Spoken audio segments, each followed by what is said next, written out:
I will call this workshop meeting to order, Ridgway Town Council, Thursday, November 21st, 2024. I don't think because it's a workshop that we need a roll call, do we? I'm just going to note that Councillor Grambly is not present. Or Councillor Meyer is on Zoom. And take it away, Patrick and Payne, whoever's leading us off.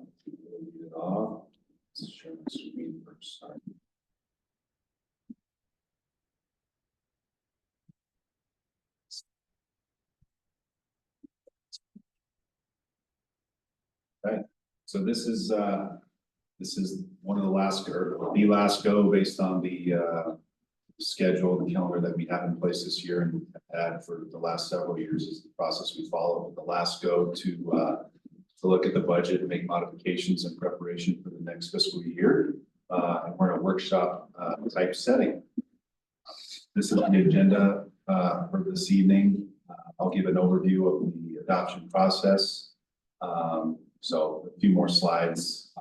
Try not to talk too long, and then it'll be Pam's show to go over the proposed 2025 fiscal year budget, giving a financial overview of all the funds.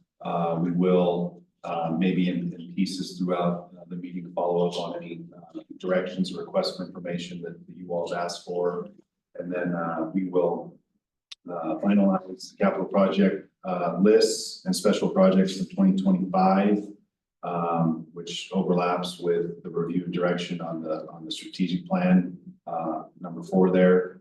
And then of course, just discussion on everything and anything related to the budget and public comment, of course, as this is a really important, one of the most important things you all and we do is set the budget for the next fiscal year.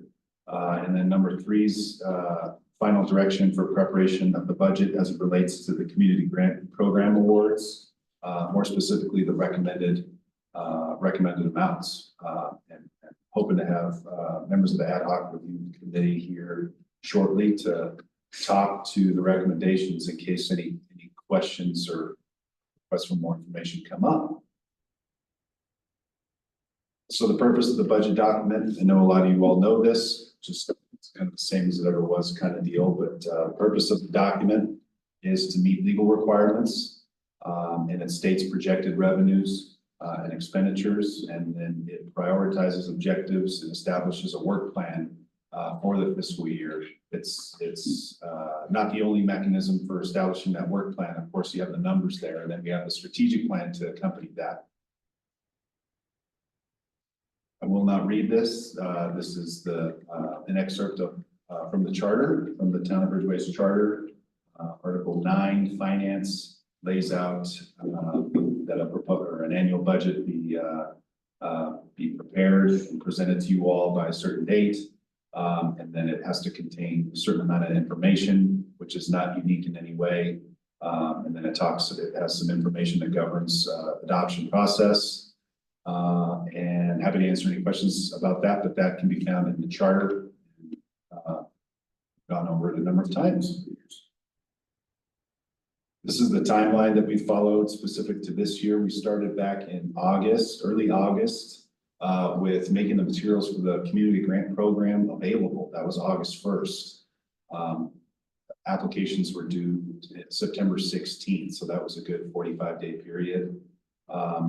Between August 19th and September 13th, that's when Pam and I held meetings with town staff to help shape the budget initially. October 9th was a regular town council meeting when the budget was submitted to you all before then, but formally introduced to you all to meet state statute. October 12th was the budget retreat in this room on a Saturday.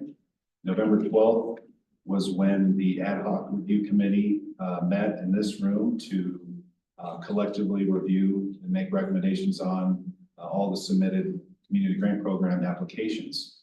The following day, November 13th, I always put like council budget hearing, but we had an item for you all or for Pam to present the budget and for you all to talk through the budget by public comment.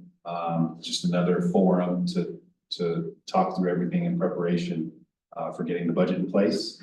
And then we're here tonight, November 21st, in a workshop setting. One of the last runs at getting this ready before adoption on December 11th. That's your next regularly scheduled meeting. At that meeting, the 2025 school year budget is slated for adoption. That includes the capital projects plans and the 2025 strategic plan, and will also be the resolution certifying the mill levy. More on the adoption process. Always have this slide in here to talk about, and I know Pam subscribes to this too, our approach to budgeting. Number one, the aim is to balance core operation expenses with conservative revenue projections. Number two, ensure long-term fiscal stability. Number three, provide for the delivery of quality services. The services we're tasked with providing and then maintaining an enhanced service delivery.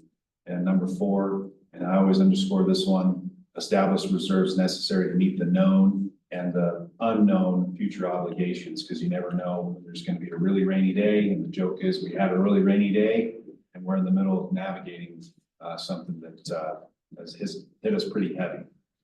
So certainly thankful that we're in a really great spot with the budget through Pam's leadership, and really healthy spot. These are just some highlighting slides that depict some of the milestone amounts for the general fund. I have a slide for, at least on the projected budget for 2025 general fund. The next one is it's frozen. Yeah, we'll have one for general fund and then one for the water enterprise fund. And then one for the sewer enterprise fund. Again, all these figures, hopefully, double check them, should track with those milestone numbers that you find in the budget document. Going back a couple, always like to highlight operation reserves. Tabor requires a 3% emergency reserve be set aside and called out in the budget for those 2025 fiscal year. That would be just north of $147,000 based on general fund expenditures. When you combine that with the end of year or projected end of year additional fund balance, that's a pretty great amount. And then when you make that a reserve of general fund expenditures, that 73% figure tracks with the last several years and is really healthy. So really proud to be at that point where when those when those rainy days really happen, we're prepared on the fiscal side. In the event that we don't get the assistance that we'd like from other agencies, what have you, to be able to navigate that. So I always like to highlight this because it's a sign that we're in a really good spot. This slide highlights some of the personnel changes slated for 2025 across all three funds. Personnel expenditures based on what you have in front of you equals approximately 32.5% of total 2025 expenditures. Again, that's across all three funds. That tracks. It might be, I think it's slightly ahead of what it was last year. Last year, the slide showed like 30 or 31% total 2025 expenditures, but very normal there. New personnel budgeted for next year. We have another full-time public works maintenance operator position, either 1, 2, or 3, depending on the candidate that we're able to hone in on. So that's an additional 1 full-time equivalent. And then we talked with Tara and are aiming to make her role full-time. Right now she's at 32 hours a week and has been since she started. That's what Deidre was at when Deidre was here. And Tara's interested in going to full-time, so that'd be another half FTE. It's actually a 0.2 FTE. Yeah, it'd be like well, just because I'm not trying to back that. We are looking to hire a regular full-time administrative assistant position, hoping to get the advertisement out soon. That's one of the next things on my list. And similar, like what we have going on with Jordan and Mike in the building department, the aim is to have some overlap with Karen before she retires in a few months. So looking forward to that. And then we've reclassifying the other administrative assistant position to a full-time executive assistant position. That position was most recently held by Becky in that administrative assistant role. She recently moved back to the Northwest. So, and then on the parks Are you position, advertising for that soon too? say again. Are you advertising for that soon as well? Yes, yes, as soon as we can. And then parks positions, we have funds in the budget, just like we have the last several years. Although it's easier said than done to find folks to come into the parks and do that each summer. We have funds in there for 3 full-time seasonal parks positions.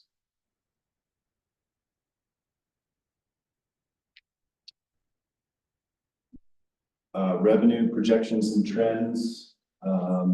Sales tax right now, what we have in there is 1,350,000. That's 1.88% above what we had in the 2024 adopted budget. I think that number in the 2024 budget is 1,325,000, right?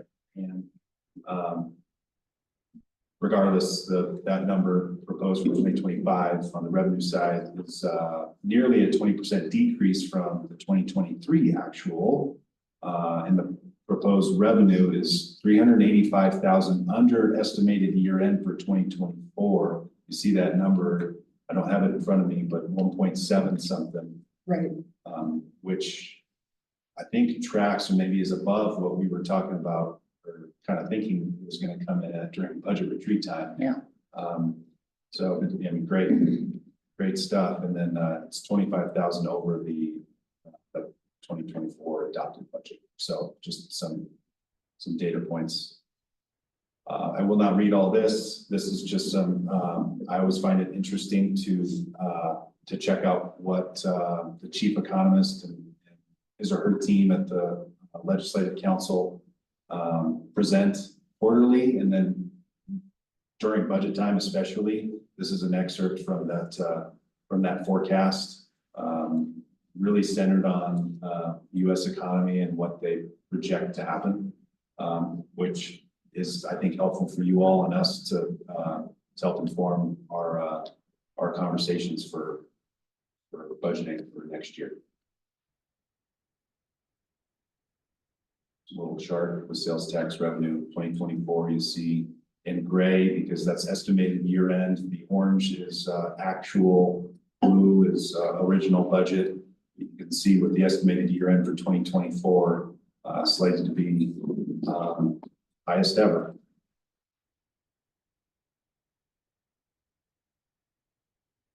And then this last slide, this is the last slide of my presentation, and I think we can come back to this unless you all would like to talk through it now. But this is, I call a project list, items that we've talked about, most of them probably at the budget retreat, but talked after. We talked about some of them at the last budget hearing, the last town council meeting.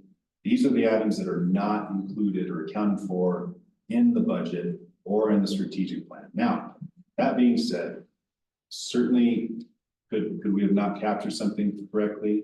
Absolutely. So please don't get mad if you all heard that something should be in there. We can talk it through. We can make sure something gets in there. But based on our notes, at least my notes, these are the items that we talked about. We want to make sure that we're all on the same page and that we didn't miss something, right? But if we did miss something, this is why we have the slide, so we make sure it gets captured correctly in the budget and in the annual strategic plan. So I would recommend that I figured I'd highlight it now since it's the end of the PowerPoint. Turn it over to Pam to do the financial overview again, and then we can come back to this maybe when the right time comes during strategic plan, or we can talk about it now. It's your show. Anybody have any thoughts? Let's do it later, just so we have a better view of everything and then we can come back to it. I like that, Polly. Sounds good. So the budget that's in front of you is almost exactly what you saw at the last council meeting. I changed a few line items. I think I told you at that meeting, there were a few things that had changed in both expenditures and revenues, nothing significant. I did want to note on the sales tax, I know some of you've heard this numerous times, but I always project that low, just in case, so we're not planning on having something that doesn't show up. So if you look at the estimated year end on sales tax, it's 1.735. We started out the year with estimating that at 1.325, and in the 2023 actual column, which is our audited numbers, that year came in at 1.685. We are estimating that again low, as we always do, a little bit higher than we did the previous year at 1.350, and Preston and I feel comfortable with doing that. As far as anything that we haven't talked about before, I really don't think within the budget itself, probably major thing would be that I changed, in the water fund, we're gonna receive one of our grants this year that I had and originally, thought we weren't gonna get this year. So that's gonna increase that, line item, or excuse me, that fund by almost $100,000 in revenues, bringing up that ending fund balance a bit. Everything looks super healthy. We talked at the last meeting about the sheets in the back of your budget called capital projects funds. And there's two big ones in there this year. One is the water line replacement that's gonna happen from the water plant down to Moffett Street, coming in around $1 million up to $1.2 million. And then of course the Beaver Creek version, which we've just thrown some numbers in because we have really no idea what those costs are going to look like once we get out onto that project. But right now, with the loan, which is a pay down loan and will be paid back by grants, that number is quite large at $12 million. But that's just so we can balance out those grants with those loans. And again, we just did the best estimate we could without having any numbers of that project's cost, approximately coming in at about $6-7 million. Does anyone have any questions on anything in here, any particular line items that stand out or you don't understand? I just have a curiosity question, and you may have said this a while ago, but on 4001, what's the negative $66? Oh, that, sorry, that was picked up by the auditors and we cleaned it up this year. It is something that was carried over by the county treasurer, on that bond repayment line item is a mill levy that we have not imposed for quite a long time. But the way she has to adjust her books based on prior years, she will play with numbers like that. And that's what happened there. Cool. Thank you. I figured. And so, yeah, it came up again this year, like it was $3.98 or something. I'm like, can we clean that up and just get rid of it? She said, yeah. Cool. Thank you. I just, Is that the ramp project on? Which we haven't set that mill levy in, I can't even remember how many years now, but at least 5. Probably more than that. Anybody have any questions for Pam? Thanks, Pam. Yeah, Looking great. so are any fund balances? Right now. On the general fund, which includes the. Council initiatives that we're gonna talk about in a little bit, the. Recommendations from the committee I've placed those numbers in here as they have recommended them. And I just wanted to draw your attention to the fact that when you go to that page, which is page 4 in your general fund, there are a few lines that are blank. Those are our organizations that did not submit a request for funding this year. And there are 2 line items in there that live within there, but were not part of what the committee looked at. That is the other contributions, which is a line item that we've always housed in there for council. If something comes up during the year and you want to spend funds out of the budget, we take it out of that. One thing that does come out of there every year, which is why we have that $3,654 spent this year, is we, on a cleanup day this year, we got a dumpster for the metal to go to Recla Metal. And that is not part of our contract with Bruin Waste, so I had to pay for that. So that's what that is. And then, Didn't we, sorry to interrupt, didn't we, talk about when that Bruin Waste contract comes up again, we'll have that, to ask if that be part of it?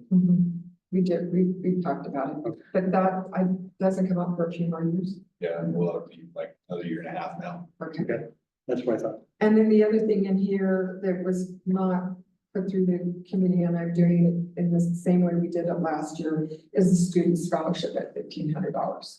So the total, or the subtotal for that council initiatives, which is now the 101,500, includes those 2 items. So when you're talking about it, you'll see those numbers won't jive, and that's why. So there isn't line items for those items, but the money's in there, is that what you're saying? There's line No, items. there's line items in the minutes They're are- both there, Yeah, yeah. if you go to page 4, John, I'm on page 4. yeah, council initiatives. It's So- under our other contributions. Yeah, the other contributions is that line item that we just keep in there for anything that comes up. Oh, no, I got you, sorry. Yeah, and then the scholarship, that's for that. All right. That's. I'm following that. Sure. So the ending fund balance right now for your general fund looks really good. Preston and I feel really comfortable with where it's at. It is projected right now, and that's of course with the Tabor emergency reserves taken out of that line item, is at $3,468,576. And then our water fund. Right now, this isn't showing that almost $100,000 grant funds that are coming in, but right now it's showing at $1,734,430. So we'll add $100,000 when we receive that money for that grant, which will be in here before the end of the year. And sewer fund is at $1,516,175. All numbers that we feel really good about.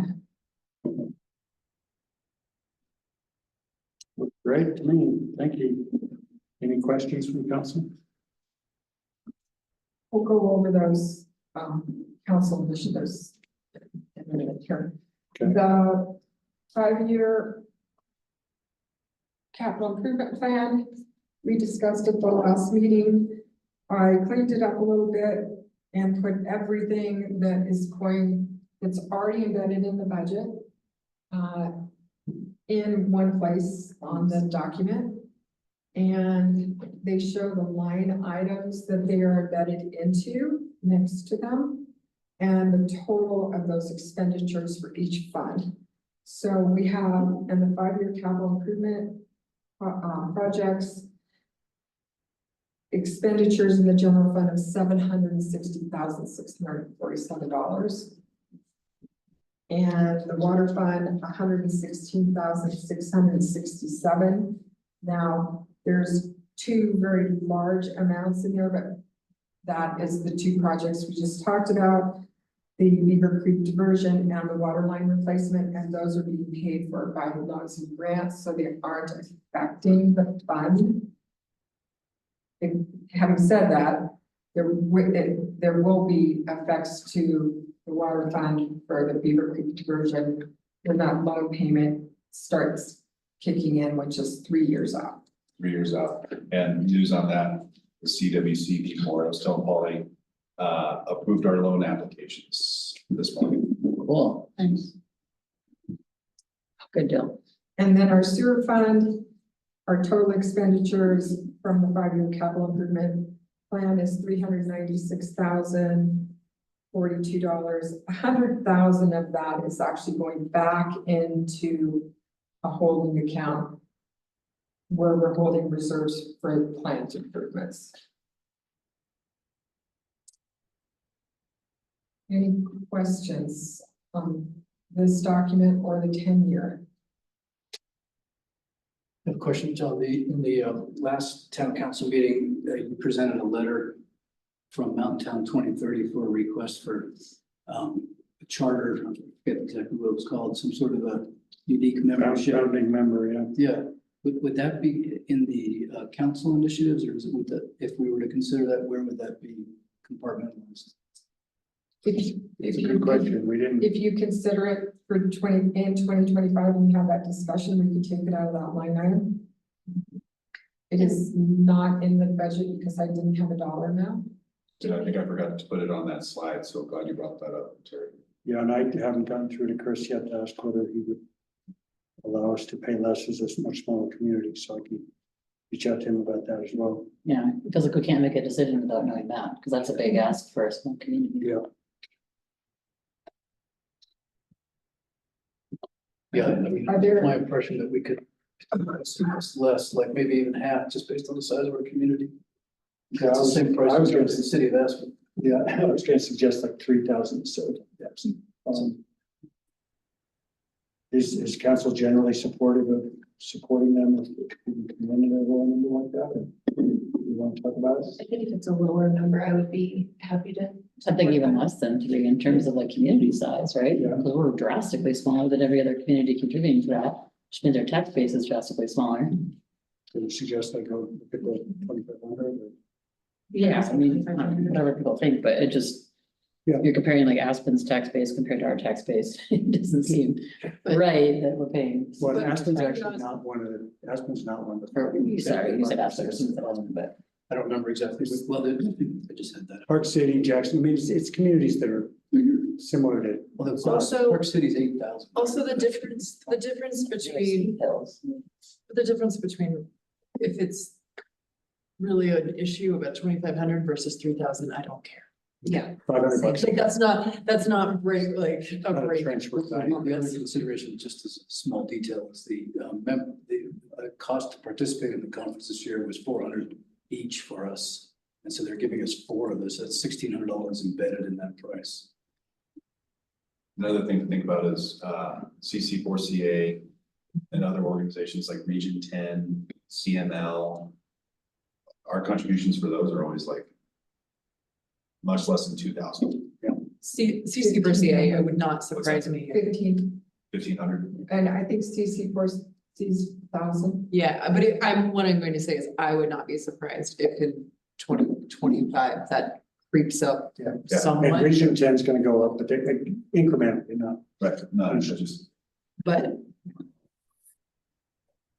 Okay, well, I'll reach out and find out, and that's a small enough amount, if it's like 2,500 or 3, to be part of the contract. There's some funding within here. If council decides to do that in 2025, there's money in the budget where we can find a spot for that. Okay, My question about the 10-year is Heritage Park, Visitor Center.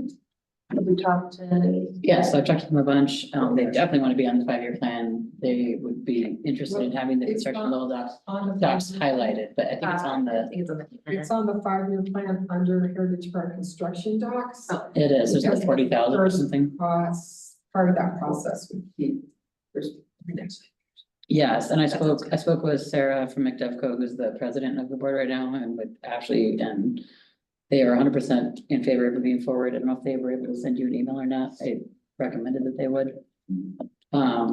But they are definitely interested in moving forward with that down in that position, so. I don't know when the right time is to discuss that, but if we wanted to try to put construction level docks on the 2025 budget. They would wholly be in favor of that, because they are in favor of moving forward with the project down there and getting that. Process moving forward for that construction. In my opinion, I think we should, take into account the other master planning projects we've done in the last Yeah. few years. And, you know, carts and horses and funding. We're just not gonna have funding for all of it. right Oh, now. totally, and I'm just telling you what they told me, Okay. so, yeah. But yeah, so Heritage Park construction documents, 40,000 is on the 5-year CIP for general fund. And so, and I told them like this is a late ask because it had been discussed. I don't know how much that is my fault as being new on the board. I didn't even know that was a thing in the last 6 months, but when we did discuss it at the last board meeting, they're very much in favor of moving forward with that. So, Yeah, they reached out to me and we have a meeting set up for late December. yes, December 20 Expressed it. or 18th or 24th or something, and they're aware of that. Yeah. Good conversation. They're aware that, you know, it's imperative for them to participate in these conversations to try to get their opinions voiced and Yeah. get things to the forefront, so.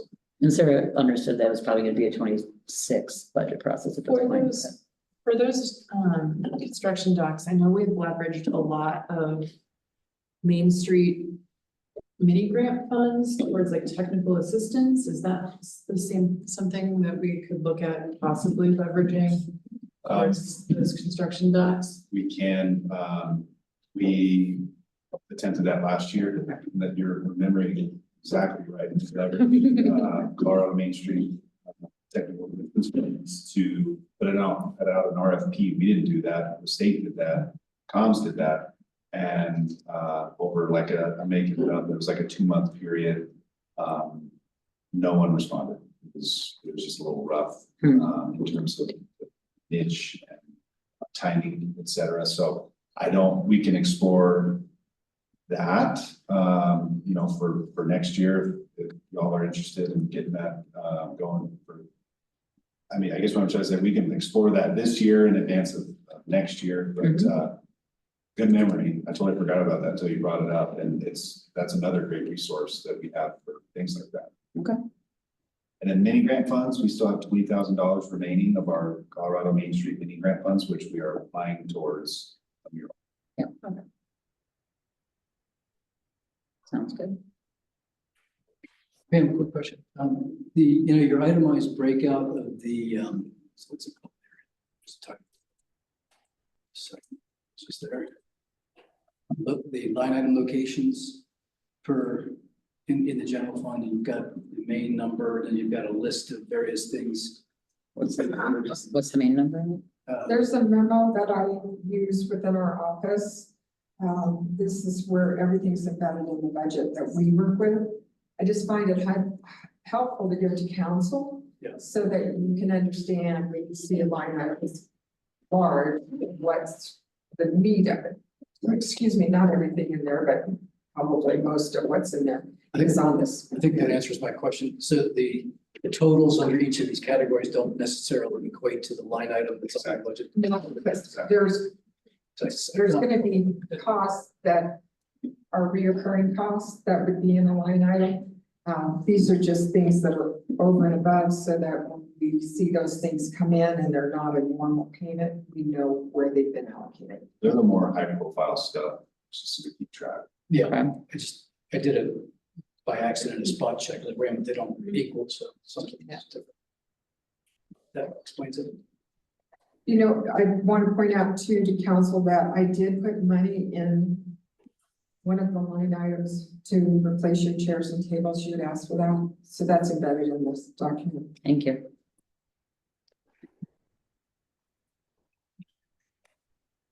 The mayor, And what? the throne, Game of Thrones for the mayor. It's a lot of swords.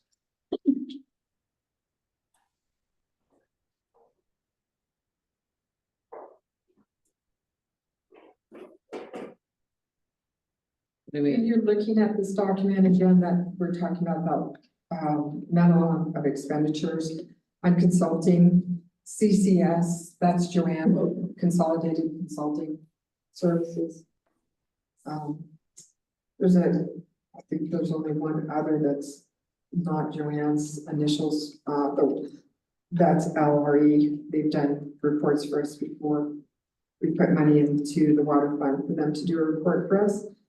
The plant operations is, what's Chris's company's name? I just lost it. Chris Belaine. Your systems. Pure Systems. So where you see water plant operations contractor and wastewater plant operations contractor, that's Pure Systems, Chris Belaine. It's contractual work with us.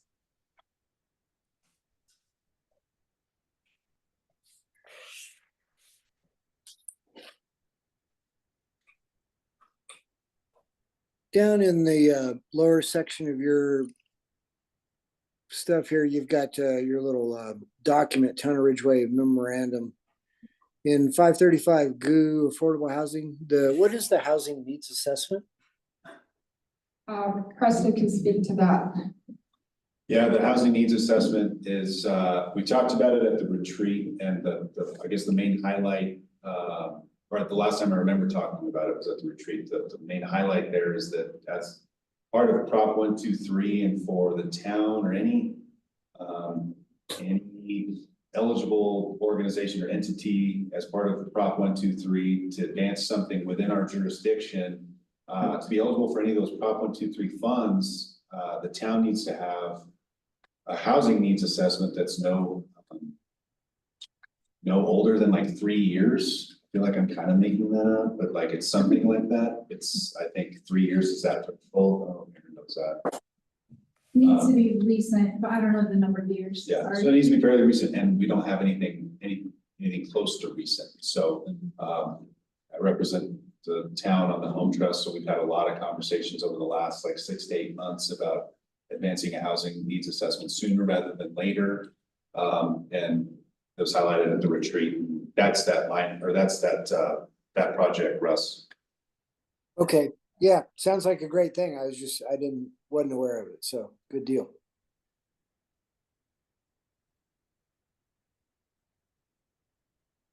Yeah, and when you look at this list, just of where the expenditures are located, you can see there's a lot that staff's taking on in 2025.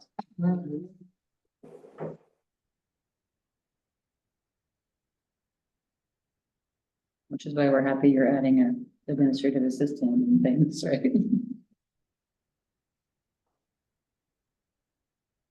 And another person in public works. And the prison public works, yeah.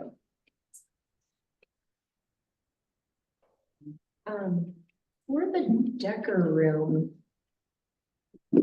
I think I talked about this last The time. Decker room is located. Oh, I have. on page 6 Yes, under facilities. yes.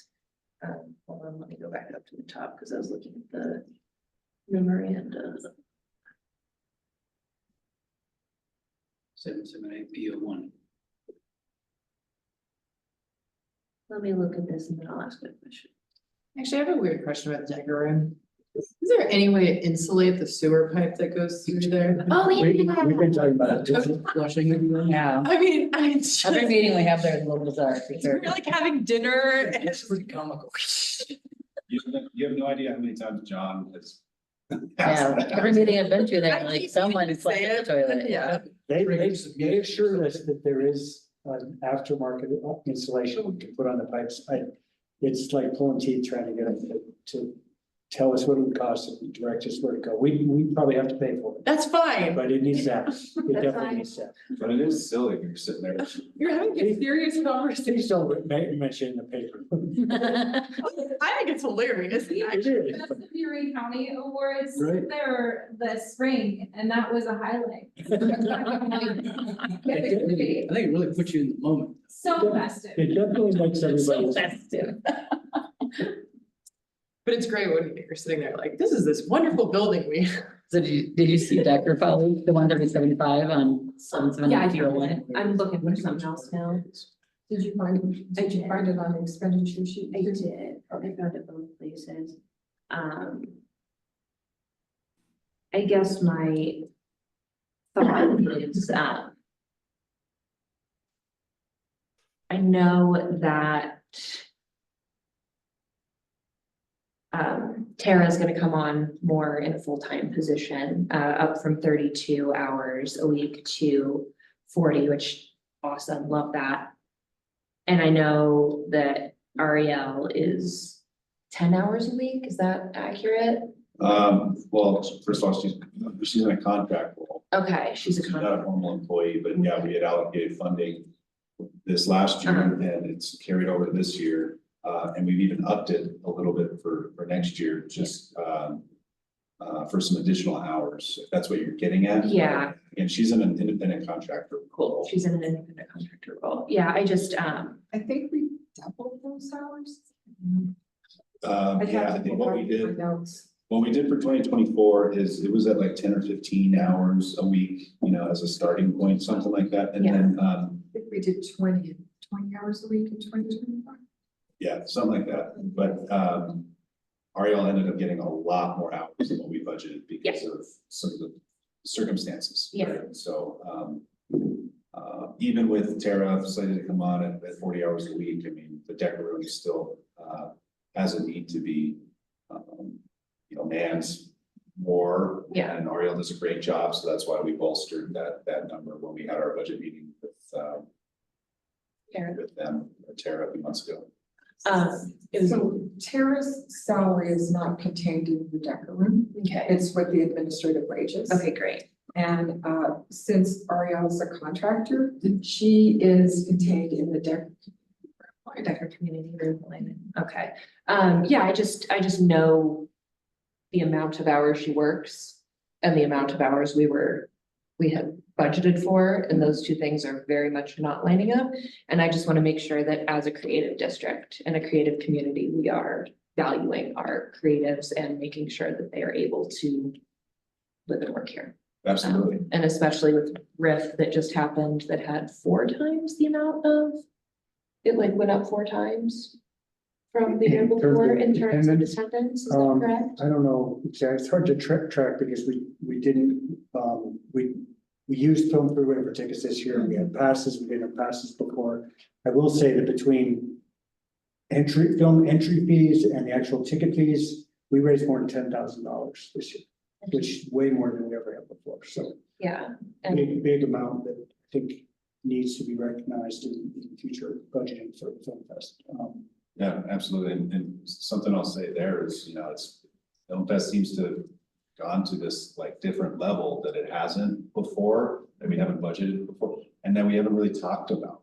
Yeah. And so, you know, Ariel's tremendous in what she does, and she does all of that at a volunteer level, you know, in the director role. But I think, again, the last thing I'll say about that is that maybe come into a time where we need to have a conversation, you all, about the trajectory of the Film Fest and whether it really should be a town sanctioned event, those are my words, or if it needs to be on its own kind of deal. We've already started Yeah, at the Film Fest committee level, we've already started having those conversations. So, but it's a good point that we So need to. Red does it, it's an independent organization. Mhm. While you're on the Decker room itemization, 778 PO1, some updated news that I was mistakenly suggested early on that the cost of that microgrid, that $70,000, we have a $43,000 grant, which would leave a balance of 17. It turns out that by applying for the ITC, through the Biden administration IRA direct pay program, will bring the cost of that down to 0. So we'll actually get the $70,000 back sometime in 2025. So it's a cash flow issue, but it's a $70,000 expense up front. Once it's installed, Preston submits the invoices to me, actually at SMPA as a consultant, and then he can apply for the federal grant, which will wipe out the remaining 17. Okay. Great news. So is the $31,000 increase in that line item right now, was that because of the extra hours for someone like Ariel? In 778 PO1. Yeah. So that line item also includes, and there's monthly costs involved. There's a monthly maintenance fee that we pay to Art Space. Oh, for sure. I just didn't know why it went up 30%. And cleaning It's the mural project. The mural project expenditures, that line item, the deck room coordinator expenditures in a different line item. That's, because you're saying it's up 30%. Yeah. Yeah, I just wondered I why, think it's probably mostly accounted for by that $25,000 expenditure. even though we have the grant, they'll end up. Yeah, it'll eventually offset it, paying- but It'll it's end up still short. offsetting it. Got it. I just didn't know. Yeah.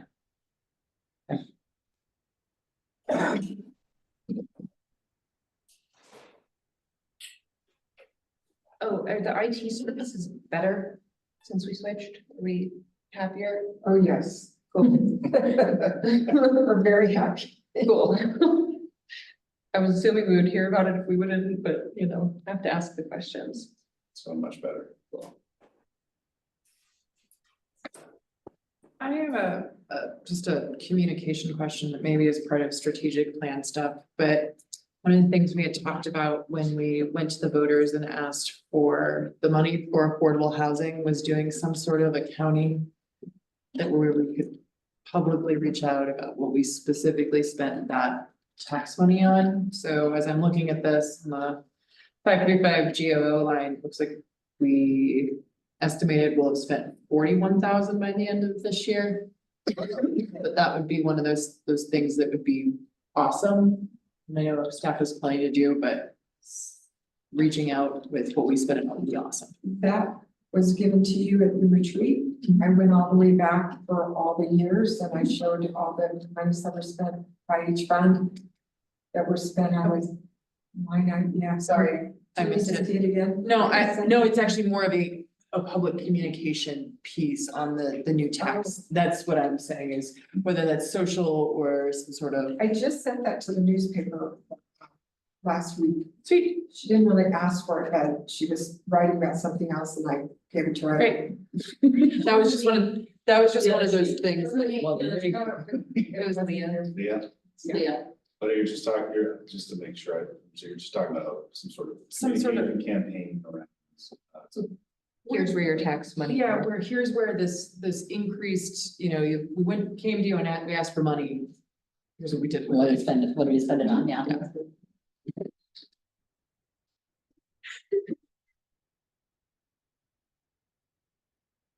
How would we best communicate that, like through an ad or through I mean, like a newspaper ad or? The newspaper, I mean, it could be a one-page flyer that lives on the website, at least where I can point people to it for 2020, you know what I mean? Like, I'm just curious. just honestly, somewhere where you can point to it and it lives there. So when people say, I don't know.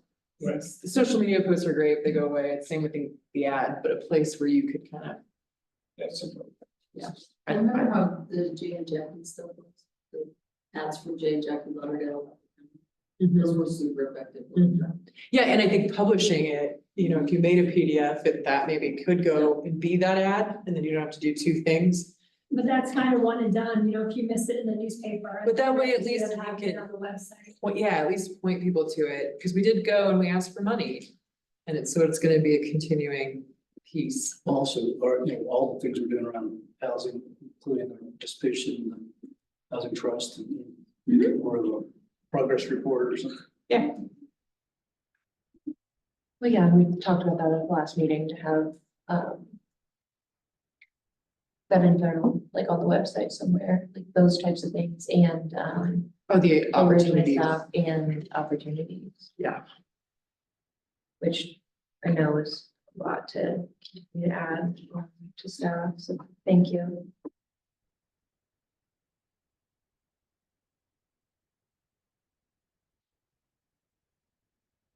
Other questions? Comments? This.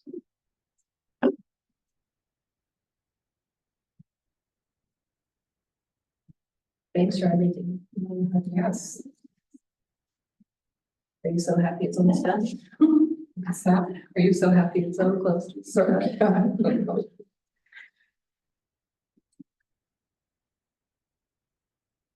So the project list. Are we ready to move on? So I think so.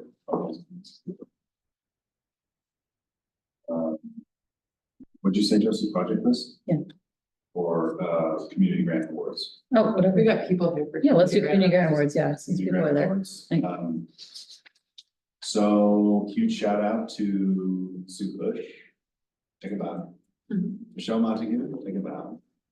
Becky Schmitz and Ariel Bielak and Marissa Mathis, they were on the inaugural ad hoc review committee for the community grant program. Nice. Where's Very it good. go- where's it on Zoom, I see? Marissa's on Zoom, so huge shout out to them. And thank you all enough for participating and voting the time. I mentioned this earlier during the PowerPoint, August 1st, the application materials for the program were advertised for I think it ended up being a 46-day period. And over the course of that solicitation period, we received 20 funding applications, pretty good amount. October 9th was when you all took action to set 2.25%, so 2.25% of 2024 budget general fund operating expenditures as the not to exceed amount.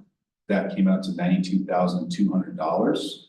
Again, that would be the maximum amount of money for funding for 2025. The committee met on November 12th, shortly before your last regular council meeting, to collectively review the applications. The review focused on proposal review criteria that was included in the application materials. And a number of things were taken into account, things like public benefit to residents and visitors, programs that fall in line with the master plan, past funding levels, available funds, things like that. So it was a really good meeting. I think it was maybe 2.5 hours, probably more like 2.5 hours in all. And again, we have the committee members here tonight to just help answer any questions or talk to some of the line of thinking with what we ultimately came out with. Goes without saying, the task was not easy. Ultimately, the recommended award amount is above the not to exceed amount of $95,000. So that's what's being recommended, $2,800 over the not to exceed amount. So sorry, quick question, but when Pam said that the other contributions and the scholarships are not included, that's 6,500. So is that 101.5, is that including the 6,500 or are we actually at 95? Those are not accounted for. Okay, so 115 is the actual donations. 101, but where are you seeing 101? The subtotal for council. 101.5 in the- includes that includes the $5,000 for council, other contributions and the $1,500. Okay, so we're actually at 95. Correct, whatever number Preston gave you. Yeah, 95 for the community grants. Yeah, so sorry about So you're saying it's this list, the recommended list is still 2,800 over the 2.5%, what was it? Yeah, the recommended amount is over $2,800 over the not to exceed amount. So we're tasked to try to trim it. 20. No, not necessarily. So just to kind of wrap up the presentation Sorry. in the little spreadsheet here, which shout out to Michelle for keeping track for all the members. She created 2 columns. Do you have that spreadsheet that's attached to the memo? Yeah. There's 2 columns on the far left-hand side. The second one from the far left says 2025 ideal recommendation. We went through all the applications and did what you all normally do, not normally, but have done in past years, and came up with funding recommendations based on what I just described, and ultimately came out with this number in this column, $108,500, which was $16,300 over the not to exceed. So we were tasked with going back and trying to be thoughtful and strategic, and it was wildly difficult to even get down to this number in the far left column. The actual, Sue did cry. And it was I rough. would too, Sue, I get it. But, you know, when we got through with that second round exercise, this is what we ultimately landed on. And the committee felt comfortable forwarding this to you all for recommendation. Again, it's $2,800 over that limit you all set. Certainly not trying to make anyone mad or ruin y'all's day, but these are the recommendations. So I'm happy to answer any questions. Again, we have Sue, Michelle, Ariel's joined, we have Marissa to help answer questions about thought process. And also the council will note on that page, on the budget itself, on page 4, you'll notice those 3 new line items of 3 organizations that had not requested funding before that have been placed into that list. Say that again. But within your budget on page 4 under council initiatives, there's 3 new line items of organizations that have requested funding that For the first time. went through the Yeah. committee and have been put into the budget. And then there's some like KVNF that just never asked this year. KBNF is an old holdover from the concert series. Hmm. And I always just included it in here if we were gonna do some kind of trade. But we haven't really done that Okay. kind of thing in a few years. So. But there were organizations that didn't submit that I have before. Okay. Anything you guys on the committee want to share in terms of insights? Either online or in the room? Your eyeballs are saying things. Who made you cry? Yeah, when I cried. It was really tough. But we love the process. I think I can speak for everybody. We really love the process and we think it's really great to have had all the information.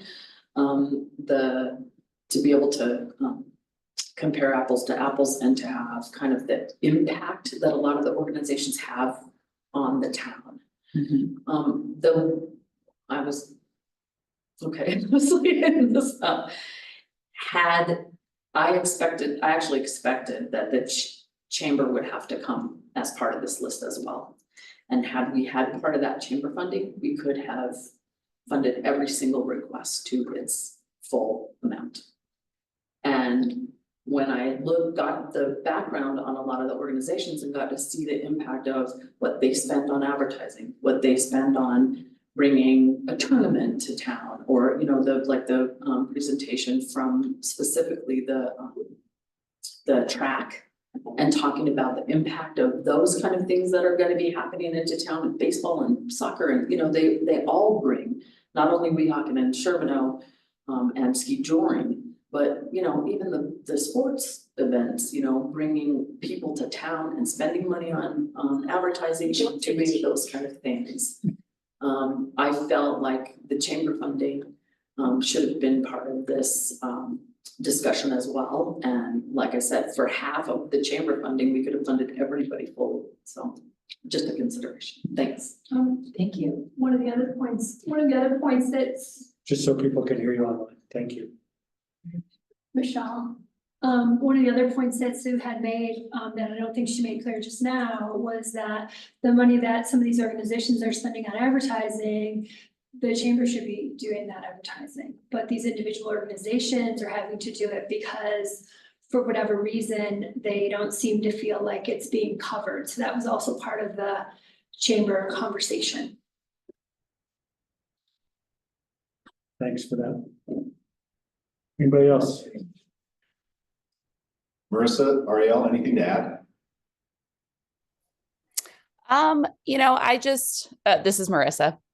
I will just add to that, you know, I think we all kind of brought something to the table and tried to really consider where, you know, if these nonprofits had been asking for money in the past, if that money was well used, and what the upcoming projects are, and the reasoning for asking behind those. So, you know, as Preston said, the process was, you know, I think everyone at the table really, you know, had tried to look at every single individual ask and why that ask was coming from the organization, and tried to take that into consideration. And it was really difficult to we just wanted to say yes to all of them because I feel like all of these organizations are the lifeblood of our community. So it was hard to go back and slash, you know, the original asks from these groups. It's the challenge we face every year. Yes. Yeah. And I appreciate it so much more understanding now what the process is. So I'll say that. Thank you. Can you guys hear me? Just sorry. Okay. Marissa, that leads me to what I was going to say, which was that for our inaugural year of this committee, I felt like, sorry if you're hearing my daughter yelling in the background, that I thought it was a great process. And I think that if we could even make it more transparent, there was so much. I know that this is a transparent process, but I feel like I learned a lot from sitting at the table with my community and considering the applications that were put before us. It was incredible to watch how egalitarian the process felt, and how organic in a lot of ways. I felt like the applications were incredibly well considered by the group, and everyone was very receptive to one another. I think that the community would really benefit from seeing that process, and I think that more than they will have up to this point. Yeah, it was very educational, and so that struck me. It struck me how much collective wisdom there was in the room and how much we use that together to help guide our process in that session. And I had mentioned during the our convergence, so to speak, that it felt a lot like we were in a great position to be an incubator and an opportunity to mentor some of these newer nonprofits and guide them within this process, maybe in the future. So I just wanted to point that out. Thank you. Thanks, Ariel. Like that. Yeah, I'm really excited about that we finally had this process with a really clearly delineated set of rules. It makes for a level playing field. I think it's so much better than the way we've done in the past. It's incredible. I guess I'll just throw out the challenge with you know, trying to look at taking some of the money from the chamber. I think what's highlighted to me is that it indicates that we need some more conversations between the town and the chamber about advertising and how they expend their money and how they reach out to community entities to make sure that they're being represented. But basically the distribution of funds was done through basically a ballot question. So I don't know that we can change that easily. And also as the council person who's the liaison to the chamber and goes to their monthly meetings and bi-monthly meetings, I think that the contract the town has with the chamber and what the deliverables are, the chamber is not at all overfunded. Like this isn't like half of the chamber funding should have come to this, because the chamber has a lot of deliverables for the town and they are doing the best they can with the funding they have. Yeah. And I was something I had no idea about a year ago, straight up. And now that I've been going to these like bi-monthly meetings, there are a lot of deliverables and a lot of things they're doing that, I don't know, I think if you don't go to the meetings and you're not part of the process, you don't even know what's going on behind the scenes and how much money and time and effort is being put into these different advertising campaigns, whether it's, you know, digital or online or the new grant funding they just got to put something at the airport. I mean, there's a lot of things going on. And so as somebody who's been going to those meetings now bi-monthly for 6 months, I don't think it's fair to say half the funding should have come to this, because the chamber is doing a lot to meet the deliverables that the council set in the contract this year. I do think there's a couple of pieces here that maybe we actually do need to consider when it comes to the chamber is the voting piece says for the promotion of Ridgway. So it does not actually say that we have to use that money for a chamber. We do, but we don't have to. In fact, a lot of chambers elsewhere in the state are not publicly funded. They have to fund themselves. The second piece of this is, I know the chamber, when I passed over the baton to you, had been working on how do we start actually asking people to pay? What benefit do they get? But we might actually need to consider, what is the chamber's obligation to our nonprofits? That is a different thing than we've focused on in the past. And our nonprofits, they do a lot of heavy lifting in this town to bring people in to visit our commercial businesses, right? People might want to visit our Creative Main Street, but one of the things that drives them to come here is Ridgway Rendezvous, or they come because they're coming to the concert series, which is a town event. And so we might actually want to consider, as we look at that contract with the chamber, what is their obligation to our nonprofits? Because they do play a role in bringing people in to spend money in those businesses. I think that's well said. That's Jump in real quick. That's a terrific, yeah. And I think that's, I don't want to speak for you, Sue, but that's part of Sue's point. I mean, the ballot question pretty much says that a certain percentage has to go towards tourism, promotion, and marketing. It does not govern how it happens. That's true. That's the point Beth was talking about. Town is just elected to go with the chamber for a lot of years. And now we have a more specific contract, with more specific deliverables, and in a couple months, you all get to talk with the chamber and sort through it. But again, there's a number of ways to skin the cat. It doesn't have to be, the chamber doesn't have to be one entity, and I think that's part of Sue's point. There's maybe certainly a number of ways to spread the load and hit tourism, promotion, and marketing by way of a number of entities and such. So again, I'm not trying to speak for you. No. That's what I heard. Yep, exactly. The other consideration for me and for what I'm hearing from my fellow business folks on the street there is that the chamber is a membership driven organization, and a lot of the nonprofits aren't members. That's not to say that they can't be, it's just that they haven't found the value for that. And I'm wondering about the word visitors bureau instead of chamber, because the visitors bureau is for everyone and not for membership. And then you don't have to worry about what your membership benefit is. You know, it's more of a, and you know, bringing people to town is what all the nonprofits do too. So.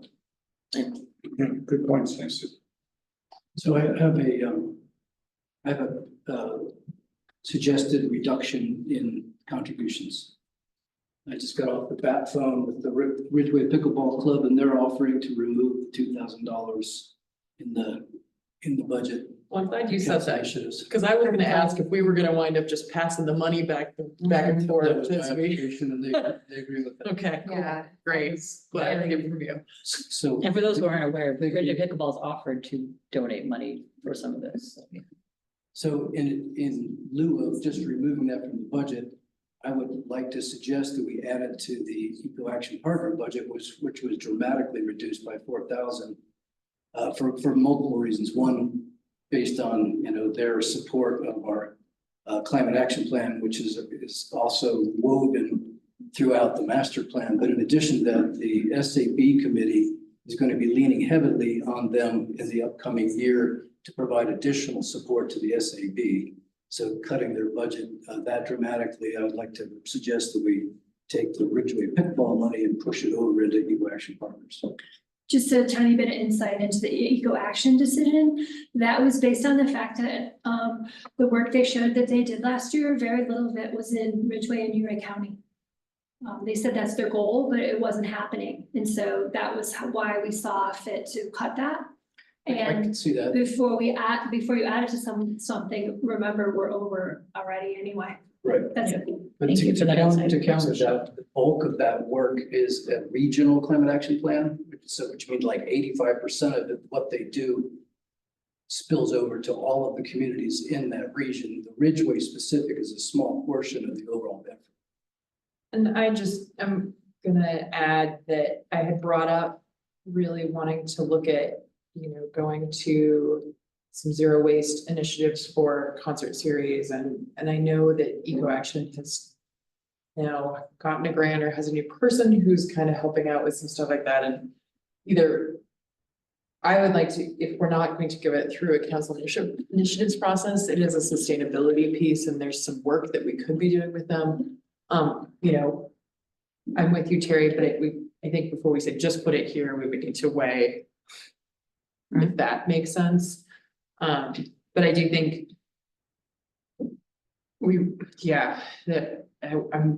that's a big cut for eco action. Yeah. We were in no way opposed to them, that was just. Oh, yeah, no, you had, That's valid insight. That's the criteria. Yeah, yeah, because if Eco Action's working on the area, well, then also other people in the area need to be donating money towards the fund, right? but they are.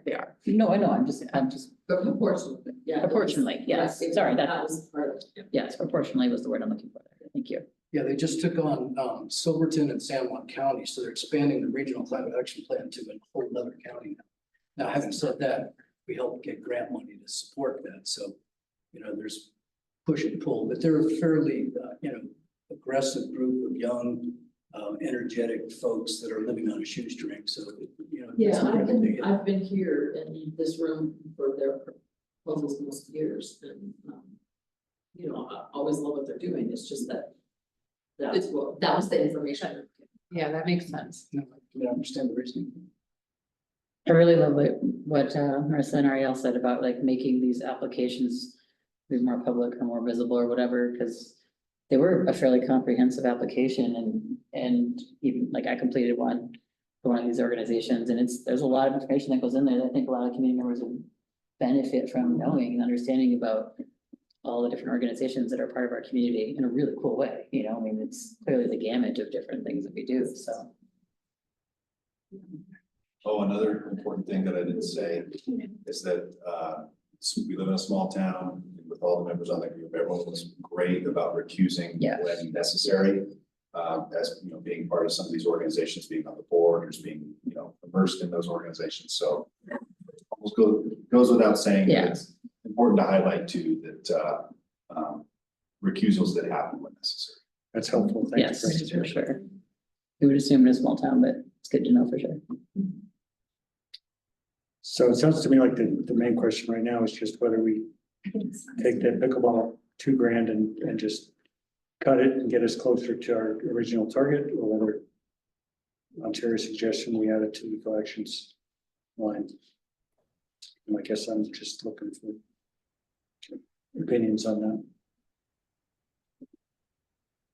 I would like to see us move it to the eco action this year. I think we can absorb that additional, and we knew there was gonna be some pain in putting the number that we put on, because we were constraining it, and this is a line item that has been growing. I think if we're gonna continue to try to support the SAB and moving forward with some of their goals, if we're gonna be the leaders that we need to be on climate in our new reality, we're gonna need to lean on eco action partners. So I think Comfortable moving. I would be comfortable doing that. I know you guys weighed a lot of things, but I you know, as I think about what I would like to see council step up and do, we're gonna need that partnership. And And can we also put some conditions on that potentially? And say, look, we're looking for more involvement with some of the sustainability things here specific to Ridgway. Like the thing we were talking about earlier. I agree, Russ. I actually think it really falls on us to ask for the things we need. I actually don't think it's about, we need eco action to give us more. We need to have those partnerships to say, hey, we'd like to talk about what options are there to make events in town park more sustainable? What technical assistance do you have? Can you pull us with some things that Telluride has done? Hey, we need some assistance going to a all electric energy code. Like, I think it actually falls on us to say we want to make these steps. Well, just, you might not have caught it, but during my SAB report on the last council meeting, I had asked SAB to show up at the SAB meeting, which was after hours and done on short notice. So they're very willing to respond to requests. So I agree that if there's certain things that we want to, lean on them more heavily, we just need to ask. And right now, they are going to be looking at partitioning a portion of this new position they have and focusing on Ridgway issues, which is was funded by a 3-year grant that they got, so which would expire. In fact, some of the discussion in the SAB meeting was, in the future, should we look at actually providing them more money to help fund some additional resources? But that's not coming up in this year's budget. And are there any thoughts from the ad hoc committee? Do you guys have any suggestions on if we're going to, like, Like $2,000, yeah. is there anywhere that you guys would like to see I more? agree, because they just spend all the time researching. Yeah. You have more info. We might be opening a can of worms, but Well, then I know. it's only fair to ask you guys as. That's right, they spent a bunch of time doing If you it. had an extra $2,000, where would you like to see it go? You're hearing what a lot of the council has thoughts about, and. When we got to the end and we didn't know what we were gonna, we just divided it all up even. I mean, because really, they're all really worthy for causes and they even, did their applications, did their homework. Right, if we have an extra 2,000, you do 100 for it. We would, yeah, we would 100 love each to one. fund them. I mean, really. Yeah, without looking at it at the moment, I would say look at the ones that were cut from last year. And that's actually one of the big arguments for eco action is they Yeah. took the biggest percentage hit. Yeah, I don't opposed to feel it. strongly opposed to that. And they will still then, with that, take a decrease alongside everybody. Yeah. It's like, Yeah. And Russ, in answer to your question, I think what I'm hearing is that, just because actually putting formal conditions on a funding request like this makes me feel kind of awkward. I think Beth's point is good, where we just going into next year's discussions with the eco action, we give them a concise list of things that we want them to help us implement, like zero waste efforts at the concert series and electric building codes, things like that, rather than attaching them to the formal gift. Yeah, conditions was just the word I came up with. The point. Yeah. But yeah, at the end of the day, we need to get them to understand that we have some specific concerns we want them to address. Yeah, I think. So, Let's ask for what we need. so I think I'm hearing that everybody's. I mean, even with this addition, they're still taking a 44% hit. I'm good with Just that. putting the numbers together. I feel okay. That's fine. We set limits. Yeah. Sorry, Marissa, did you say something? I did not, no, but I would agree that, it putting that $2,000 back to eco action would, I'm personally in support of it. They were the biggest cut that we had on the list. So, and I think a lot of that stemmed from perhaps, I'll speak just for myself, but I just didn't have a full, very clear understanding of what eco action does for Ridgway. And that is just purely my, just coming from me personally. And also I just couldn't grasp it from their application as well. So. Yeah, no, I that's totally understandable because it's a complicated organization and what they do for all the entities in the region is pretty involved. If you haven't been seeing their presentation over the years, you're to be forgiven for not understanding what they're all about. Well, it seemed like, in years past, because like I said, I have been here for the presentations, it was focused on Ridgway. And that's not what came through in the application for this year. So my assumption was that this year was different. So. I will say, this year's presentation, this girl loves data. I glazed over. It was I agree. pretty- Like, it was. I do agree. You know what it was also timing, it was like late in the meeting and. Well, and No, there there were were two two of of them. them, there were two of It was them. not a clear presentation. It was not good, John. I, And I, like I said, I love data. It was not good. I don't disagree. Sorry. I mean, they're all about data. Yeah, they are. Get carried And away. by the way, that presentation was about 95% the same they give to each community. Yes. So they. All right, so in the interest of moving us on, are we okay with what we've got in front of us? I feel And the one adjustment of taking the pickleball 2,000 and adding it back into eco action. I feel good about that. Okay. And thank you again to all you guys on the ad hoc committee.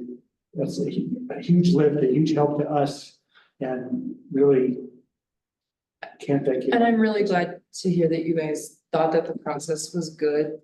This feels much better than us sitting and just making that decision among all the other things. Yeah. It's people applied before, but not in a consistent. Well, and applaud for the committee, it would be good to have the consistency, right? This was our first time at it, so next year we'll be way more informed. Yeah.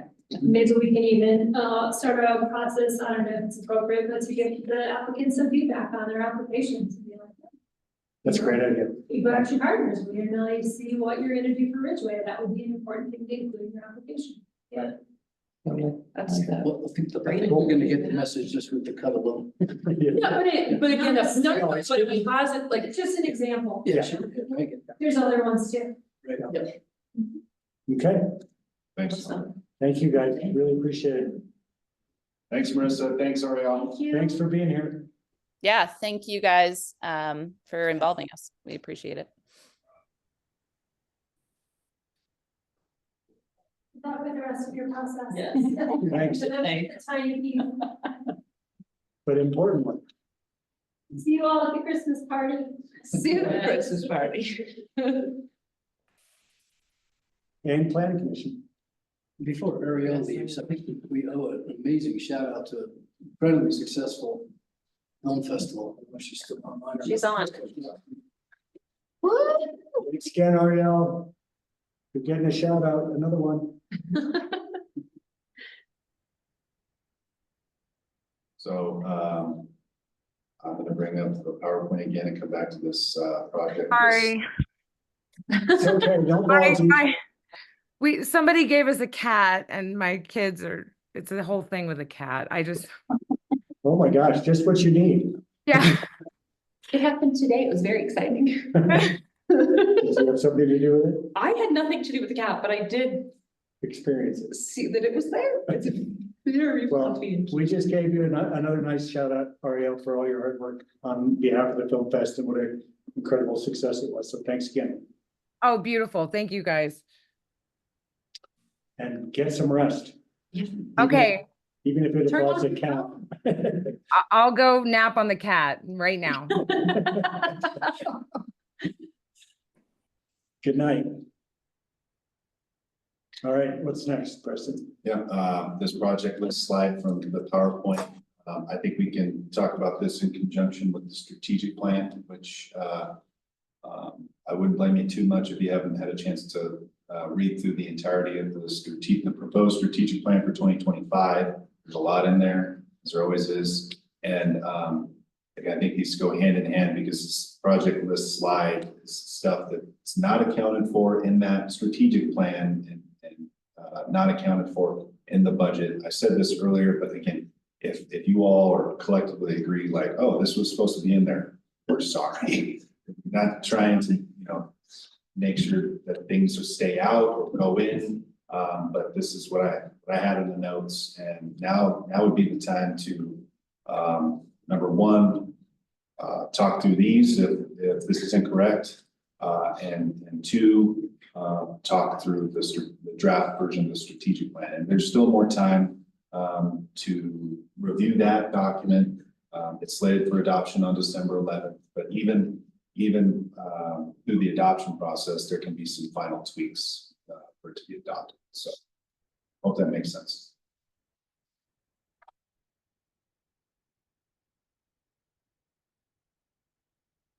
Well, I'd like to address the second bullet there. wondering, I did some research. They've got 5 statistics that just for consideration issue.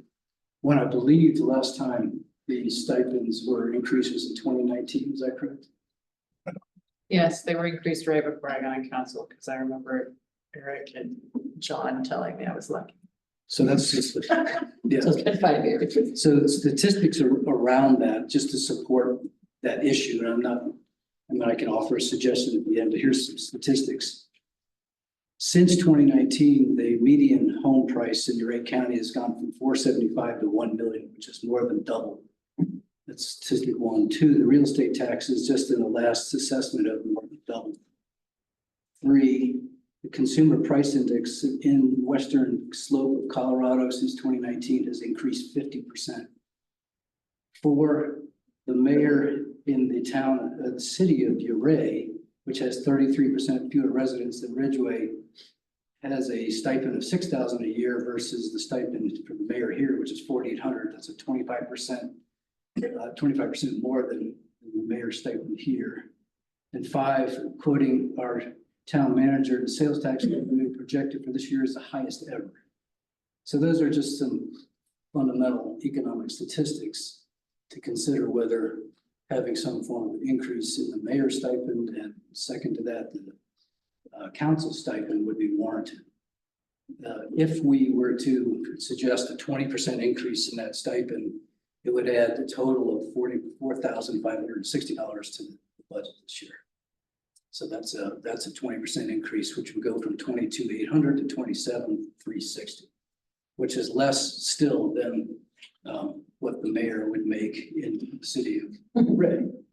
Well, that wouldn't affect 2025 in that way, because Or what? the stipend only would go into effect upon either re-election or election. And You April. can't, Can't raise your if own. you're, so. No, I'm not opposing it. Yeah, for So sure. it would, that number, Well, it would affect the 3 or 4 seats that are up in April. correct, but it wouldn't. But not Wouldn't be that for much. the- No, yeah, I would say that too. Yeah, I wasn't suggesting it'd be 2025, but. I will say before I joined, I had no idea $250 a month was, You didn't know you were getting. I didn't know I was getting anything. I'm not against an increase, we spent a lot of hours on this for sure. Yeah, I agree. But just in terms of, so community knows if they're listening in or whatever, $250 a month for the amount of hours we spend is not an extravagant amount that we're getting right now. So excuse me, per Pam's input, that 4560 is not correct. It'd be less than that. It would be 812 so that. January, March, April. So it would be Wouldn't even be that much. Not even that, Don't because I have just to- came in and, yeah. It's only, Oh, it's like 3 or 4. yeah, so it wouldn't impact the budget more than a couple $1,000 in 2025. But in the following year. it would. I mean, I think it's And do fair. we- risk and fire. And we pay planning commission a stipend. Yes. Right, okay. I would say if we're going to look at increasing council stipends, we would also want to look at planning commission stipends. Because we are the budgetary entity, and so raising it just for council and not for our other major board that hears things, I think would be a bad look. Yeah, no, it would definitely have to be. And so the other piece of that is, I don't know, I think don't ever do it for the money, but if we are interested in making sure that the people who make decisions reflect average people who live in a community, there has to be compensation for it. People who have night shift jobs and I have to miss a shift, that kind of thing. And to make it more attractive for new members to Yeah. join the council. Well, and particularly, I mean, new members of council who are not independently wealthy, that's what I'm saying. Unlike the rest of us. Well, I mean, but like, you know exactly what I mean. Yeah, totally agree with you. We all do. So is there consensus, probably just like to add that to the work plan, to research and evaluate, increase? Definitely to research and evaluate. And there's no guarantee that we may get to it before Election. get it instituted. instituted before elections, just throwing that in there, but. No, I will not run again.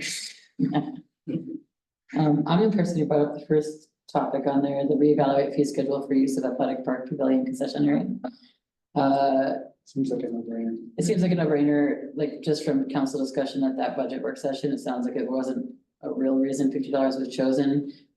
And just as someone who's involved in a lot in the athletic park events, I think that that concession area did not get used because a $50 day use fee for that, when kids or small organizations are selling things for $1 a piece, it just doesn't make sense. So I would. We need to look at like some standing deposit. Right, I think a $50 deposit, that you leave it clean and For the well maintained season, and whatever like- for the season, like, it doesn't make sense, and just to reduce paperwork on town staff even, like. You know, each organization that wants to host concessions things there during their home events, their home tournaments, whether it's pickleball, soccer, baseball, whatever.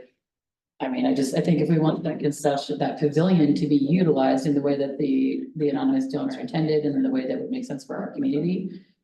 I don't think a fee schedule, I think a $50 to the town as a whole is not making or breaking it for us, but it is making it not be used by the local interested parties. So I mean, I would totally propose that I get having a $50 deposit fee for the season to make sure it's left in a good state, but I would love to see that concession area actually used by all the user groups and would be a benefit to our community. Well, and if you came up with some sort of season-long thing, the burden on town staff, if it's repeat use by Yeah. Grey County Baseball, or if it's repeat use by the soccer club, there's actually gonna be fairly, I would think that would reduce the staff burden if it's like, you Once know, a you year. know the deal. You know, here's how we expect it to be left. What's staff's take on the idea of either reducing or eliminating the actual fee and then having deposit instead? No issue, No issue. no issue at all. And then as part of what we do with facilities, we just change it. Oh, totally, yeah. Okay. My Is that only, like thumbs up? Yeah, I think there's consensus on that. my only thing is if it's a, not like a user group here in Athletic town, like, park user group. yeah, if it's like a, like I had a day after party for my wedding there. Right, Like so we what- paid the If thing. it's not an athletic park user, Nonprofit, yeah, if it's a nonprofit, do your thing. If it's a like private Wedding or event, something like that. thing. then that fits you. you should pay or maybe pay $100 or something like that, We like, did something like that with the Decker fee schedule, didn't we? yeah. There's a nonprofit fee and that's. Okay. Sounds good. do we need to actually vote on something or the town staff can just decide that? That direction, so next, good question, so next, I'll get it added to the strategic plan, next version you see will have. Okay. I'm sure there's more combo, but those two items that you all just direct. I think, oh, sorry, Workshops, you know, Yeah, I just didn't know. are we ready to just consensus.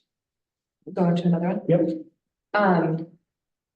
Sidewalk, I think I was the one who brought that up. I think I'd be comfortable moving that to like the 5-year plan, but it's not, it is.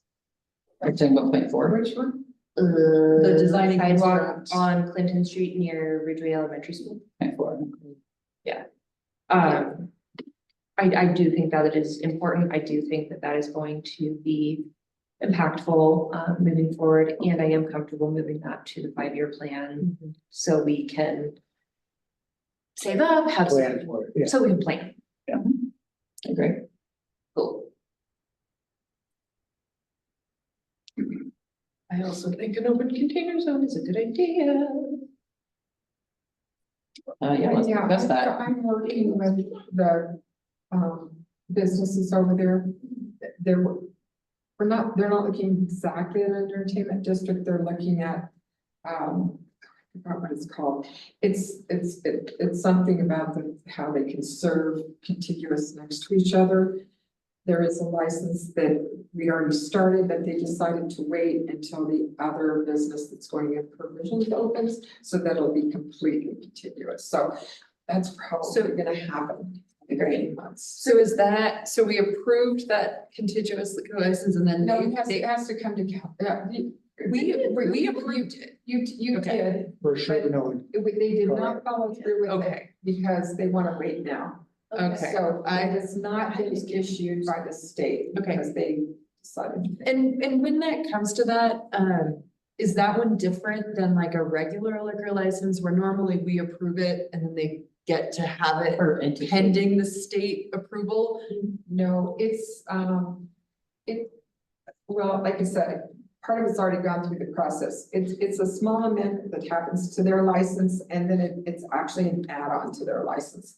So it's not something we can do and issue ahead of time, but it'll go through the state once we get it in a matter of days. Cool.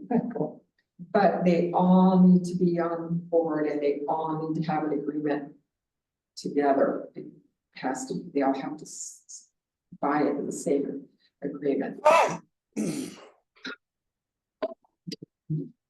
Sounds good, Russ. Cool. All right, so is that enough on that one? Why don't we go to bullet number 3, just taking everything down there.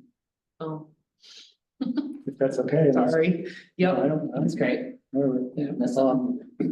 What are our thoughts there? I had a conversation with Andrea Sokolowski. She and I took a little walked by that right away. And I mean, she said the home trust would be very interested in, we said we don't want to be developers, but it's really cool property right by the elementary school. In fact, she parked at the elementary school and we took a little meander, you know, and that south side of that right away is really encroached upon by landowners and an awful lot of stuff parked on it. And yeah, like, I don't know, it just seems like vacant land sitting Is it there this for part or someone this to. I'm suggesting I would like to see the whole thing. Cause you could do some daylight-based mini situation on that south side. There's an alley separating. But you could, you could potentially have two parcels based, Oh, one north and south of the alley. But I don't know, I think when we talk about trying to make things happen, they did some pretty magic stuff coming in on that duplex. Their price per square foot is close to what I paid per square foot in 2017. I think I was at like 193, and I think Flint came in just over, barely over 200. So, yeah, well, that's kind of the magic of the home trust, and I get it. So, I don't know, I think if we think about mixing properties into places, it's kind of cool, but if no one else is excited, then. Oh, I would just thought that if we're gonna pursue that thought, we need to, before we do anything else, we need to do a very comprehensive outreach to all the neighbors in the area, because there's already some good feelings, I'll put it that way, about the fence that we put up. Because they wanted to use it for their own. No, it's just because they weren't told that it was gonna happen. They didn't know what was gonna happen. So, It was honestly for decades. I think the steps, though, I mean, we're talking about our moment now is we can do all the outreach we want. Bo's piece to us, when we talked about this, the next piece is surveying, and that is a thing we would need to pay for. So we can do, you know, the outreach piece is a staff time and. Yeah, all I'm asking for is that we do our due diligence in terms of communication, make sure that they're everyone's aware of what we're thinking of doing, and that we're all on the same page, whether they agree or not. I'm not going there, but if they don't feel like they're being heard and involved in the process, then we're gonna have a lot more pushback, so. Yeah, just get top-down decisions about communication. Yeah. It's not a good look for us. Yeah. And again, that is a piece we can discuss. I am asking whether we would consider budgeting to do a survey, which would be our next step in the legal process. Right. I'm open. What does the survey cost? I don't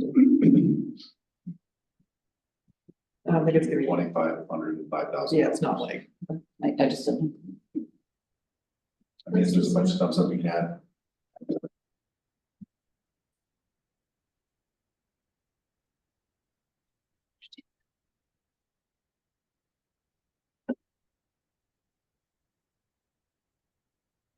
So is there consensus on that? I think we should do the survey. I think we should do outreach and a survey. I agree. Yeah, and I think in some ways, those two things kind of do go in tandem, is really establishing what is the town's right of way. In terms of actually opening that conversation, is that actually might make that conversation a little clearer. Okay. Enough on that one. We talked about the sidewalk, we also tangentially talked about the zero low waste plan for towns that sanction special events, but I think, I'm guessing we're all supportive of that in general. You're gonna specifically ask them to focus or make that I mean, thing. So I think that's one of those tasks that we need to maybe figure out how the SAB is gonna approach things. I think that's just, a reach out to Eco Action about what their technical assistance on that is. My thought too is just, Eco Action has a huge, number of years of experience doing that in Telluride events. Exactly. And we can definitely, piggyback on their experience there and their expertise. And a couple of years ago, we paid them for the concert series to like man our trash Right, station. that, yeah. That to Direct people to the right trash can, yeah. And my hope would be that, we take it on and say, we're gonna make our event better. But then as people use our park, that then we can be like, here is a plan that we have, feel free to adapt it, but. So just a question, because I'm new. So when we say, yeah, we need direct SAB to do this kind of stuff. And we say that while we're sitting here, well, then who takes the ball and runs with that from here? Like, do we need to assign someone to actually discuss that? I think for Beth's suggestion is that I'll take that line item into the SAB meeting Okay. as your ex officio and let them figure out a way to manage it. Okay, perfect thing. I just didn't know how that followed Not through. to prolong the Dominica Joss, right? Not to prolong the conversation, but the SAB should have had their recommended priorities and working items by now. They're not gonna meet and actually agree on them until December 10th. Okay. So that'll be what Terry's talking about that. And so we'll have that night and that morning to update their item in the strategic plan to present to you all that evening, the 11th. Try to paint a picture of what it's kind of been like, that group, but we can certainly bring this up to see if they pinpointed as something they want to advance. Well, and what they did do in the last meetings formed a two-person subcommittee so as not to violate the sunshine laws. And they solicited input from each member, including me, on the priority list, what our individual priorities are. And they're consolidating this into a single list. Okay. Which is not done yet. Okay, thanks. So I will make sure they see this. Actually, this was close to what I had on my understanding. Okay. Okay, so that takes us to the purchase of a parcel, affordable housing or facility needs. And Mayor, I don't know that we need to go through one by one on these bullets. That's it. But, just a reminder, certainly not trying to be that guy, but there's a lot on the strategic plan. Just like with every year, sometimes we're not able to make progress on stuff, certainly get things added, but On this, it's very. I do want to point out the planning commission one. I do think the planning commission bylaws, whether those terms get shortened or it does need some work. And hopefully, maybe one of the things we could do is reach out to the city and the county and get their planning commission bylaws. And maybe that could help guide our changes, and then we don't have to start from scratch. Gosh, we're so different. I don't, from my standpoint, the years I've been watching the three planning commissions operate, while I can see the value of trying to have a. I'm not saying we have to be the same, but it would give us some. We have some really solid bylaws in place, is the concern. So it's just the like, term?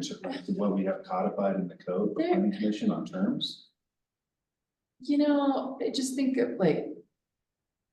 There's pretty much.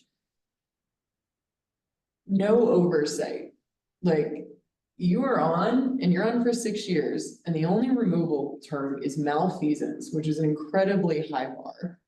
What if we had someone credibly accused or convicted of rape on that planning commission? Our current bylaws would not allow the mayor to remove that person. They could become a cabinet member. I don't want to go there, yes, but malfeasance is our only removal word. And that is a really hard thing to prove. I don't know, I just look at some of the things that have happened in our community. And, ooh, that would be a really rough, I mean, some sort of, Almost had it. Which they was able to get the guy. Step down. So- yeah, but that's some of those, they're solid bylaws with a pretty bare bones, and Well, so that's something that has occurred to me. All right, well, my response to that is to say, we've already talked about how we need to adjust them for terms. I don't think 6 years is realistic. And maybe just have direct staff to look at, shortening the terms to 2 or 4 years, whatever, based on some research, maybe look into what the county and the city do. Also formalize the process where when someone's term is up, their position is open to other people to apply, and the mayor gets to decide who gets the nod, and then also look at the termination clause and see if that needs to be what team, and Paul can help with that. Perfect, I agree. Everyone's thumbs up. Yeah. At that.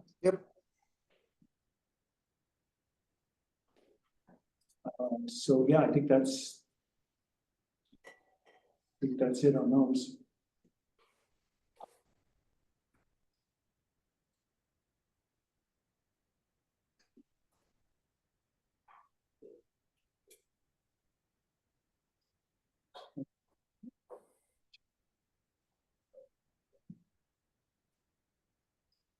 I'm so glad you're trying to hire an executive assistant with this list. It's gonna be great. It's gonna be great. Get that all. On the strategic plan document itself, again, it's organized by community value, a lot in there. We can go through value by value if you'd like, give you some time to review it, digest it. What I was trying to say before is if there's a desire to modify or talk through any of the items, even at the December 11th town council meeting, we can do that, still adopt it with the agreed upon modifications. So it's not, it's a little bit different than like the budget document. We have to have that like solidified. And I apologize, did you send us the version for your evaluation that had for each of the tables where that particular strategy was, whether it was completed, the status? We got a version of this that had Like status. a progress report? Yeah. No, that's not in here Okay. for this. That was shared a couple different times. One as part of the evaluation, one at the retreat, the last council meeting. That's all. That's the Yeah, evaluation. to that end, is this called out of that? These are the items that weren't, didn't show a completed status? That's For you. it's a good question. Yes and no. I mean, some of them are, the document isn't meant to cover, like, your day-to-day service-oriented stuff. This is Yeah, it's not a living document for day to day. right. It's like, special project stuff. But to answer your question, there are some things that were pinpointed last year, in last year's strategic plan that didn't get done or no progress made, and have carried over. Are we still pursuing partnering with GoCo on a youth corps project? It's been on here, I think, since I've been on. That's been on there since I've gotten here and never really had an opportunity. Well, I've had conversations, but never had anything we've never had anything come up that would be geared towards what they would send you to core volunteers, like we're not building a trail through our own park or, you know what I mean? And so, Right. to be candid, haven't made progress now. I'm not, I'm Well, but not you even review saying that things that we are not like, need to make progress on it. right, Might be the green, sorry for interrupting, but Green Street Park might be like the trail system through that That's might in be a there. good one, or That could work. I'm just thinking of, yeah, something that's we good. could do. Vegetation stuff. These are, and I know that's like a way bigger project than just that, but you know, options. By the way, SMPA has hired a grant writer to look at a REAP grant for that consolidated solar array, so I'm working with that. oh, cool. Susan Holland, some of you may know her. Mhm. She's a very successful REAP grant writer. What does REAP stand for? It's a great question, I forget. Okay, you don't have to know it. Just think of- Renewable energy, something, Okay. yeah. But it's a government program, Okay, cool. but they're looking, which would cover 50% of it. I guess they say regional energy system. Sounds Yeah, right. that would be it. It could be. I could look it up. I like how Ridgway is expected to add between 150 and 700 new residents by 2050. No idea. Depending on who you talk to. Basically, we have no idea. State of Margaret's office keeps holding on to that This- 150 number. It makes no sense at all. This document is, Preston, I know that staff takes on so much, like this is. Yeah, It's a lot. it's a lot. It's actually Rural Energy for America program. And shout out to Jen Coates, because I've carried over this format from her time. Mhm. I think it's great. I think it dates back to at least 2019 or further. Oh, further than that, I think. Mhm. Something I want to discuss specifically. Yeah, I would just say, you know, the version with the status report on this is always helpful, but otherwise I think it looks great. Yeah, I mean, it's probably on Dropbox, the most recent packets. Mhm. But there's no progress report for 2025 since we're not there yet. This is critical.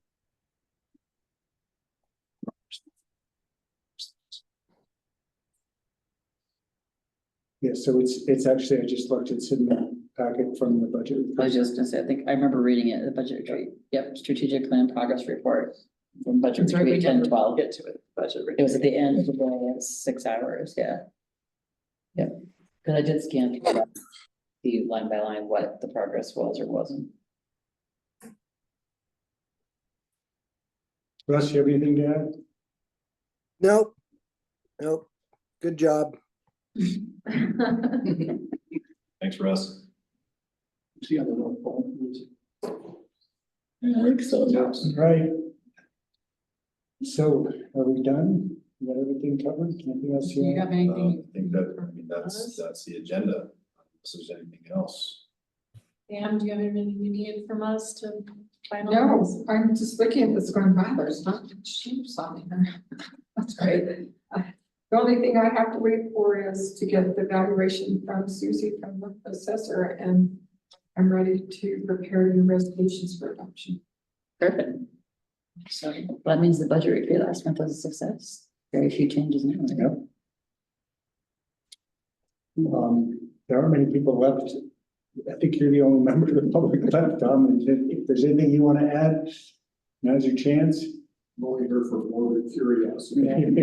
Well, you missed the budget retreat for 6 hours in October. There's a lot of morbid curiosity there.